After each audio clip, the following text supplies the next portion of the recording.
সবাইকে রাতের শুভেচ্ছা জানিয়ে আজকে ক্লাস পর্ব শুরু করছে। আজ আমাদের ক্লাসে আলোচনা বিষয় থাকবে তেল রং অঙ্কন পদ্ধতি। শিক্ষার্থী বন্ধুরা, আজ আমরা আলোচনা করব কিভাবে তেল রং অঙ্কন করতে হয়। আমাদের প্রশ্ন আসতে পারে যে শিল্পকরণ কৌশল থেকে যে কোনো একটা প্রশ্ন থাকে প্রতিবার। এখানে আপনার হয়তো এরকম আসতে পারে যে তেল রং কি, তেল রং অঙ্কন পদ্ধতি তুলে ধরো। প্রশ্নটা এই ক্যাটাগরিতে আসতে পারে। আমরা যে প্রশ্নটা আপনাদের এখন পড়াবো, এই প্রশ্নটা আপনি যদি একবার ভালো করে পড়েন, তাই এই তেল রং সম্পর্কে যে প্রশ্ন আসুক না কেন আপনি পারবেন। সুতরাং যে জিনিসটা আপনাদেরকে পড়ানো হচ্ছে শুধু একটু ভালো করে শুনবেন। এখন কোনো কিছু মুখস্থ করা লাগবে না, কোনো শিট প্রিন্ট করা লাগবে না, শুধু জাস্ট শুনে যাবেন। আমি যখন নির্দেশনা দিব যে এই শিটটা প্রিন্ট করেন, এই শিটটা পড়েন, এই প্রশ্নটা মুখস্থ করেন, তখন সেইগুলো করবেন। এখন আপনারা পিডিডি সুন্দর করে পড়াশোনা করেন এবং প্র্যাকটিক্যাল যে হোমওয়ার্কটা দিচ্ছি শুধু হোমওয়ার্কটা কমপ্লিট করলে হবে। বাকিগুলো আপনি যদি সময় পান করবেন, না হলে করার দরকার নেই। শুধু হোমওয়ার্ক, জাস্ট হোমওয়ার্কটা কমপ্লিট করবেন, এটাই। 19তম শিক্ষক নিবন্ধন চারুকলা লিখিত দ্বিতীয় ব্যাচে ভর্তি চলছে। যারা ভর্তি হতে চাচ্ছেন দ্রুত ভর্তি হয়ে যাবেন। আপনাদের কিন্তু ক্লাস 15 তারিখ থেকে শুরু হবে। ফেব্রুয়ারি মাসের 15 তারিখ থেকে ক্লাস শুরু হবে। সুতরাং যারা লিখিত দ্বিতীয় ব্যাচে ভর্তি হতে চাচ্ছেন দ্রুত ভর্তি হয়ে যাবেন। যারা বিভিন্ন প্রতিষ্ঠানে 1 বছর মেয়াদী কোর্সে রানিং ভর্তি আছেন, বিভিন্ন সমস্যার কারণে যারা ক্লাস করতে পারছেন না, আপনারা যদি আহ, চারুকলা বিষয়ে যে শিক্ষক নিবন্ধন কোচিং, এই কোচিংটা যদি করেন তাহলে একসাথে আপনাদের দুইটা কমপ্লিট হয়ে যাবে। আপনার নিবন্ধনও কমপ্লিট হয়ে গেল, একাডেমিক বিষয়ও কমপ্লিট হয়ে গেল। সুতরাং যারা বিভিন্ন প্রতিষ্ঠানে 1 বছর মেয়াদী কোর্সে ভর্তি আসছেন এবং 2025 সেশনে যারা ভর্তি হয়েছেন, আপনারা যদি চান এই কোচিংটার মাধ্যমে আপনি একাডেমিক প্লাস নিবন্ধন দুটাই কমপ্লিট করতে পারবেন। সুতরাং আপনারা দেরি না করে দ্রুত ভর্তি হয়ে যাবেন। এবং একাডেমিক যে কোনো বিষয়ে কোনো পরামর্শ যদি লাগে অবশ্যই আমাকে নক করবেন। সবাইকে অসংখ্য ধন্যবাদ আজকের ক্লাসে আমাদের সাথে যুক্ত থাকার জন্য। দেখেন, আপনারা স্ক্রিন দেখতে পাচ্ছেন, এখানে বলা হয়েছে তেলচিত্র সম্পাদনের প্রক্রিয়া সম্পর্কে আলোচনা করো। পৃথিবীর সেই প্রাচীন কাল থেকে চিত্রকলা যাত্রা শুরু হয়। সেই সময় ম্যাকভেলিনিয়ন মানুষ বিভিন্ন গুহা গাত্রে সর্বপ্রথম চিত্রাঙ্কনের স্বাক্ষর রাখে। এই চিত্রগুলো আঁকার পেছনে বেঁচে থাকা তাগিদ, ধর্মীয় বিশ্বাস এবং সমাজের বাস্তবতা কাজ করছিল। এরপর যুগে যুগে জ্ঞান বিজ্ঞানের অগ্রগতির সাথে সাথে আঁকবার পদ্ধতি ও উপকরণের এসেছে ব্যাপক পরিবর্তন, যেমন টেম্পারা, তেল রং, জল রং ইত্যাদি। এর মধ্যে তেলচিত্র জগতে সর্বাপেক্ষা অধিক আদৃত তেলচিত্র। তেলচিত্র শ্রেষ্ঠত্বের আরেকটি কারণ হলো এর স্থায়িত্ব। অর্থাৎ তেল রঙের চিত্র অন্যান্য চিত্রকর্মের থেকেও বেশি সময় আপনার টিকে থাকে, এগুলো সহজে নষ্ট হয় না। প্রাচীন চিত্রসমূহ পৃথিবীর প্রাচীন কাল থেকে সভ্য জগৎ পর্যন্ত আর সেসব চিত্রের সন্ধান পাওয়া গেছে। এখানে যেসব চিত্রের সন্ধান, এখানে যে কিন্তু সে হয়ে গেছে, তার অধিকাংশই আপনার স্থাপত্য দেওয়ালে বা কাঠের পাটাতনে রয়েছে। যেমন কমিসের দেয়াল চিত্র। এখানে এই যে এইগুলো একটু মনে হয় ফন্ট চেঞ্জ হয়ে গেছে, এখানে এই যে স্পেস দেওয়ার কারণে ক উঠে গেছে। যেমন মিশরের দেয়াল চিত্র, এখানে মিশর হবে, বুঝছেন, কমিশর হয়ে গেছে মিশরের দেয়াল চিত্র। এটাই এরকম হবে ক, ক দিয়ে একটা স্পেস হবে, মানে সিরিয়াল করা ক এবং খ। অজন্তার গুহা চিত্র। এছাড়া রয়েছে প্রাচীনকালের মন্দির, গির্জা, তারপরে প্যাগোডার দেয়ালে অঙ্কিত ছবি। প্যাগোডার হয়ে গেছে প্যাগোডার দেয়ালে, আপনারা এগুলো একটু কারেকশন করবেন, প্যাগোডার দেয়ালে হবে। তেল চিত্রের কিভাবে সৃষ্টি হয় সেটা একটু জেনে নেই। চিত্রকলার সবচেয়ে জনপ্রিয় মাধ্যম হচ্ছে এই তেল চিত্র। এই তেল চিত্র শুরু হওয়ার পূর্বে আমার কিছু বিষয় মানে শিল্প উপকরণ সম্পর্কে জানতে হবে। এই তেল চিত্র অঙ্কনের আগে আমার এইটা অঙ্কন করতে কোন কোন উপকরণগুলো লাগে সেই সম্পর্কে আমার আগে ধারণা অর্জন করতে হবে। আমাদের দেশে যারা শিক্ষার্থীরা আছে, যারা একাডেমিক শিক্ষা অর্জন করে, তাদের কিন্তু তেল রং চিত্র অঙ্কন করা বাধ্যতামূলক। তাদের তেল রং চিত্র অঙ্কন করা বাধ্যতামূলক। এই তেলচিত্রের আবিষ্কারক হচ্ছেন হুবার্ট ও ইয়ান ভ্যান আইক। তারা দুই ভাই ছিল, এই দুই ভাই এই তেল রঙের বিষয়টা আবিষ্কার করে। তারা প্রমাণ করে যে কমা হবে, এখানে দাড়ি পড়ে গেছে, তারা প্রমাণ করে যে ডিমের কুসুমের পরিবর্তে রঙকে তেল দিলে, মানে তেল দিয়ে গুললে চিত্ররচনার স্বচ্ছতা ও সাবলীলতা আনা যায়। এই পদ্ধতিতে চিত্রে যেমন ইচ্ছা তেমন রং ও রঞ্জিত করা যায়। বিখ্যাত তেলচিত্র শিল্পী যথ সফলভাবে এর প্রয়োগ করে। তেল রং তুলনামূলকভাবে ব্যয়বহুল ও সময় সাপেক্ষ মাধ্যম। তেল রঙের দামও বেশি, এটা অঙ্কন করতে সময়ও লাগে বেশি, কেননা একবার যদি আপনি তেল রঙের কালার চাপান, সেটা না শুকানো পর্যন্ত সেখানে আপনি কালার দিলে কালার নিবে না, ঘেটে যায়। এটা অন্য একটা কালারের মিক্স হলে সেটা একটা অন্যরকম একটা কালার তৈরি হয়, সেটা দেখতে ভালো লাগে না। এগুলো কালার শুকানোর পরে কালার দিতে হয়। চিত্রকলার স্তর গুলোর মধ্যে তেলচিত্র শিল্পকার্য একটু কঠিন বলে এটা অত্যন্ত দক্ষতার সাথে একটু ধীরে শুরু করতে হয়। তার তেলচিত্র অঙ্কনের জন্য উপকরণগুলোর নাম কি কি? ক্যানভাস, রং, তুলি, তেল। এই তেল কিন্তু আপনাদের সাধারণ তেল না, এটা হলো তিসির তেল। এবার আমরা তেলচিত্র কিভাবে অঙ্কন করতে হয় সে সম্পর্কে একটু জেনে নিই। একটি তেলচিত্র রচনার ক্ষেত্রে সর্বপ্রথম দরকার চিত্রপট, অর্থাৎ আপনি যে জায়গাটা তেলচিত্র অঙ্কন করবেন সেটাই প্রয়োজন। তেলচিত্র সম্পাদনের জন্য সবচেয়ে অভিজাত ও ভালো মানের চিত্রপট হলো ক্যানভাস। এই ক্যানভাস জিনিসটা আসলে কি? মোটা কাপড়, একদম মোটা কাপড় এসে তারপরে আপনার এই যে প্লাস্টিক পেইন্ট এবং জিঙ্ক অক্সাইড এগুলো মিশ্রণ করে আপনার ওর উপরে লেপন করা হয়, তারপর সেটা রোদে শুকানো হয়, তারপর একটা কাঠের ফ্রেমে আটকানো হয়। আটকানোর পরে সেটা আপনার ক্যানভাস হিসেবে উপস্থাপন করা হয় এবং সেখানেই এই ছবিগুলো অঙ্কন করা হয়। ক্যানভাসে চিত্র রচনার ক্ষেত্রে প্রথম প্রয়োজন হলো কাঠের ফ্রেম তৈরি করতে হবে।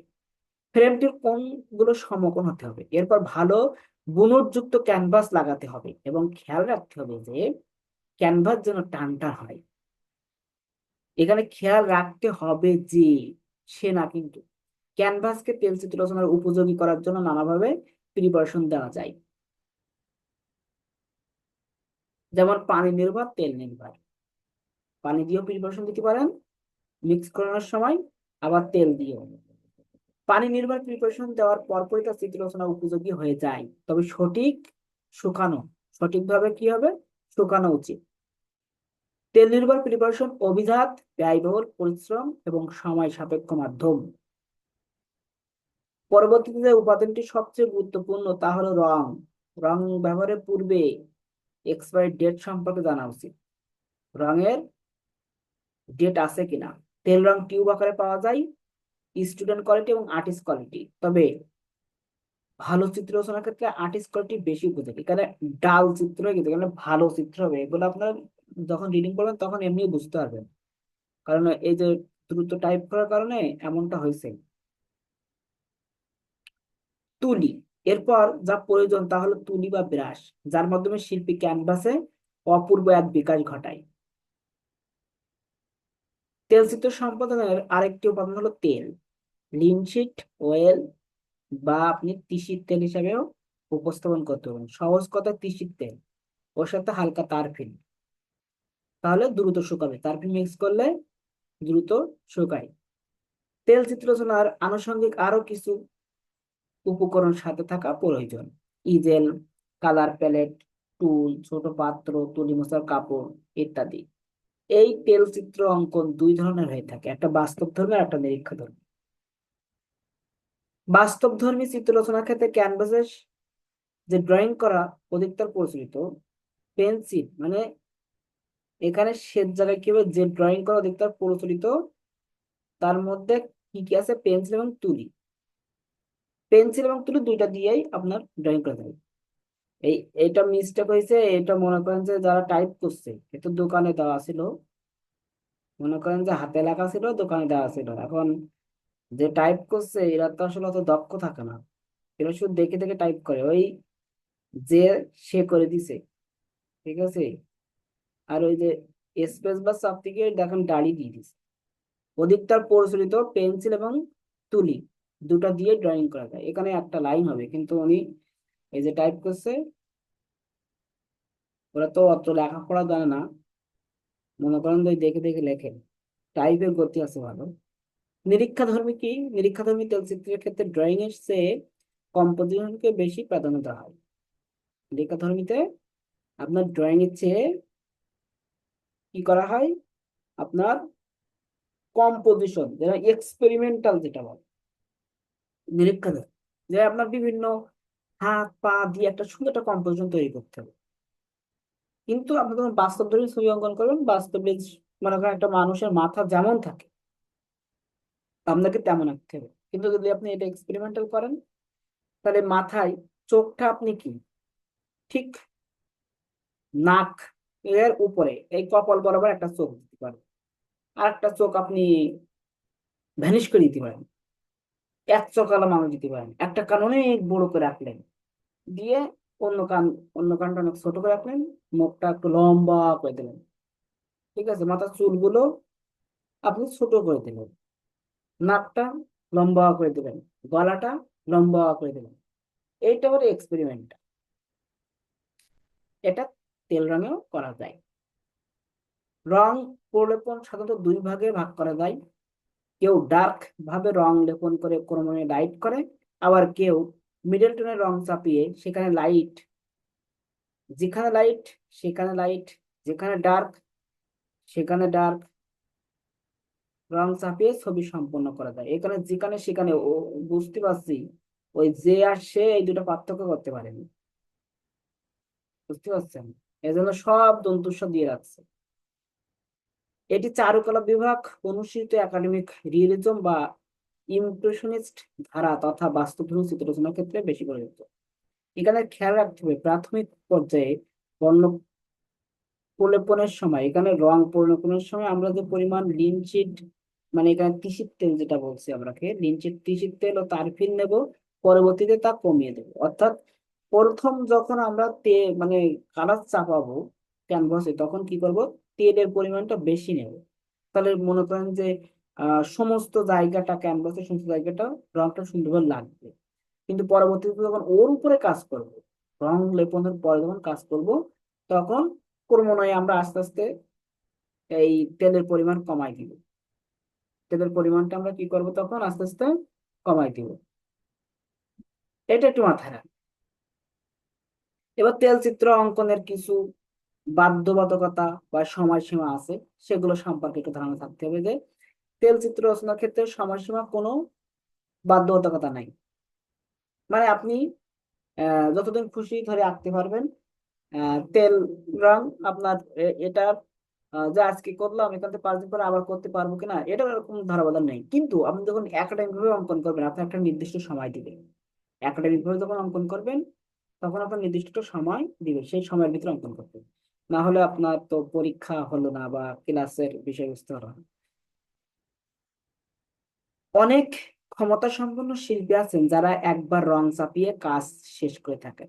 অর্থাৎ এমন এমন দক্ষ শিল্পী আছে, মনে করেন যে একবারই, আমরা তো মনে করেন একটা শিল্পকর্ম তৈরি করতে গেলে অনেক সময় নিয়ে ধীরে ধীরে করি। প্রথমে একটা কালার দিই, সে কালারটা ভালো না লাগলে সেটা মিশাই দিয়ে ওখানে আরেকটা কালার দিই, সে কালারটা শুকানোর পরে আরেকটা কালার দিই, এইভাবে তো আমরা ধাপে ধাপে বের করে নিয়ে আসি। কিন্তু এমন এমন দক্ষ শিল্পী আছে যারা একবারে কালার চাপিয়ে কাজ শেষ করতে পারে। এখন যদি আমাকে বলা হয় যে আপনি কি পারবেন একবারে কালার চাপিয়ে শেষ করতে, অবশ্যই পারবো। কারণ তেল রং সম্পর্কে আমার একটা ভালো ধারণা আছে, যার কারণে আমি এটা পারবো। তা আপনারা যখন এই ধারণাটা অর্জন করতে পারবেন, এই তেল রঙের কয়েকটা তেল রং যখন চিত্র অঙ্কন করবেন, তখন এমনিতে আপনার মধ্যে একটা ধারণা চলে আসবে যে তেল রং চিত্র এরকম হয়।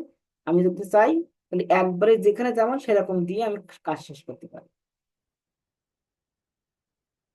এটা আপনারা পারবেন। অধিকাংশ শিল্পীর অভিজ্ঞতা থেকে জানা যায় যে কয়েকটি পর্যায়ে রং লেপনের মাধ্যমে ছবি আঁকাতেই প্রকৃত চলচ্চিত্র চরিত্র অর্জিত হয়। একজন চিত্রকর বিভিন্ন পর্যায় অতিক্রম করে চিত্র রচনা করেন। তবে সবচেয়ে সমস্যা হয় যে শিল্পী কোথায় গিয়ে থামবেন বা তার ছবির কাজ শেষ করবেন, তুলির শেষ আঁচড় দিবেন। তবে এর প্রতিষ্ঠিত মত বা বাধ্যবাধকতা নাই যে আমার এখানেই থামতে হবে, এখানে আমাকে কাজ শেষ করতে হবে, এরকম কোনো বাধ্যবাধকতা নিয়ম নাই। কিন্তু আপনি চাইলেই যখন খুশি, মানে শিল্পী যাই করুক না কেন সেটা শিল্পকর্ম, কিন্তু সেটা গ্রহণযোগ্য হতে হবে, সেটা সমাজ মানুষের করে গ্রহণযোগ্য হতে হবে। এখন আপনি যদি একটা ডট দিয়ে বলেন এটা শিল্পকর্ম, অবশ্যই শিল্পকর্ম। আপনি যদি এটা ব্যাখ্যা করতে পারেন, ওটা যদি আপনি গ্রহণযোগ্যতা নিয়ে আসতে পারেন, কারণ একটা শিল্পকর্মের বিষয় আপনি যতক্ষণ না বর্ণনা করবেন ততক্ষণ পর্যন্ত তার শিল্পকর্মের বিষয়বস্তু মানুষ বুঝতে পারবে না। যারা আপনার এই শিল্পকর্ম প্রদর্শনে যাবে, যারা শিল্পকর্ম দেখবে, তাদের তো আপনার এটা ব্যাখ্যা করতে হবে। কিছু কিছু শিল্পকর্ম আছে যে আপনি ব্যাখ্যা ছাড়া দর্শকরা সেটা বুঝবে না, এজন্য সেখানে শিল্পের সরাসরি উপস্থিত থাকা অতি জরুরি। যেমন বিশ্ববিখ্যাত শিল্পী লিওনার্দো দা ভিঞ্চি তার অধিকাংশ চিত্রই অসম্পূর্ণ রেখেছেন। তার অর্থ এই নয় যে ছবি শেষ করা জানেন না। এক্ষেত্রে ভিঞ্চির দর্শন ছিল যে ছবি কখনো শেষ করা যায় না। তার দর্শন ছিল কি, ছবি কখনো শেষ করা যায় না। তবে একাডেমিক চিত্র রচনার ক্ষেত্রে শিক্ষকের পরামর্শ এবং নির্দেশে তারা এই সমস্যার সমাধানে অধিকাংশ সমর্থন দেওয়া যায়। তবে সৃজনশীল নিরীক্ষাধর্মী চিত্র রচনার ক্ষেত্রে ছবি শেষ করা গুরু দায়িত্বটি অর্পিত হয় স্বয়ং শিল্পীর উপরে। এখন তেলচিত্র অঙ্কন করার জন্য কয়েকজন আমরা বিখ্যাত শিল্পীর নাম জানবো এবং তাদের কয়েকটি শিল্পকর্ম। যথ, Seurat, Seurat, Botticelli, Paul Cezanne, Raphael, Leonardo da Vinci, এনারা ছিলেন আপনার তেল রং চিত্র অঙ্কনের জগৎ বিখ্যাত। এরপর এদের শিল্পকর্মের মধ্যে আছে ম্যাডোনা। শিল্প চিত্রকর্ম হলো এই যে হ ল, এটা কিন্তু একটা স্পেস পড়বে। ম্যাডোনা আলাদা, মোনালিসা, ভেরোনিকা, সূর্যমুখী, ধূমকেতু, এরকম অনেক তেল রং চিত্র আছে। ঠিক আছে, আত্মপ্রতিকৃতি, অনেকগুলো আছে। তাহলে আমি যে কারেকশন গুলো বলছি পড়ার সময় একবার একটু কারেকশন গুলো ঠিক করে নেবেন। আপনি যখন রিডিং করবেন তখন এমনি বুঝতে পারবেন। এখন যদি শিট না পড়েন, রিডিং যদি না পড়তে চান, সমস্যা নাই কোনো। আপনারা শুধু ক্লাসটা একবার শুনলেই হবে, ক্লাসটা একবার শুনবেন তাহলে হবে। সবাইকে অসংখ্য ধন্যবাদ আজকে ক্লাসে আমার সাথে যুক্ত থাকার জন্য। আমি ক্লাস শেষ করার আগে আবারও বলছি, যারা 19তম শিক্ষক নিবন্ধন পরীক্ষা অংশগ্রহণ করবেন, আপনাদের লিখিত দ্বিতীয় ব্যাচে ভর্তি চলছে। 15 তারিখ পর্যন্ত ভর্তি লাস্ট ডেট, দ্রুত ভর্তি হয়ে যাবেন। এবং যারা 1 বছর মেয়াদী কোর্স করছেন, 2024 সেশন এবং 2025 সেশনে যারা ভর্তি হয়েছেন, বিভিন্ন সমস্যার কারণে যারা ক্লাস করতে পারেন না 1 বছর মেয়াদী কোর্স গুলোতে, আপনারা আমাদের কোচিং এ ভর্তি হলে এখান থেকে একাডেমিক গাইডলাইন, নিবন্ধন গাইডলাইন দুটাই পাবেন। সুতরাং আর দেরি না করে দ্রুত ভর্তি হয়ে যাবে। যারা একাডেমিক ভাবে পিছিয়ে পড়ছেন, আপনারা সময় মতো একাডেমিক ক্লাস করতে পারছেন, আপনারা রাতে আমাদের সাথে যুক্ত হয়ে ক্লাসগুলো করে আপনি নিজে দক্ষ হবেন এবং নিবন্ধন পরীক্ষা অংশগ্রহণ করবেন।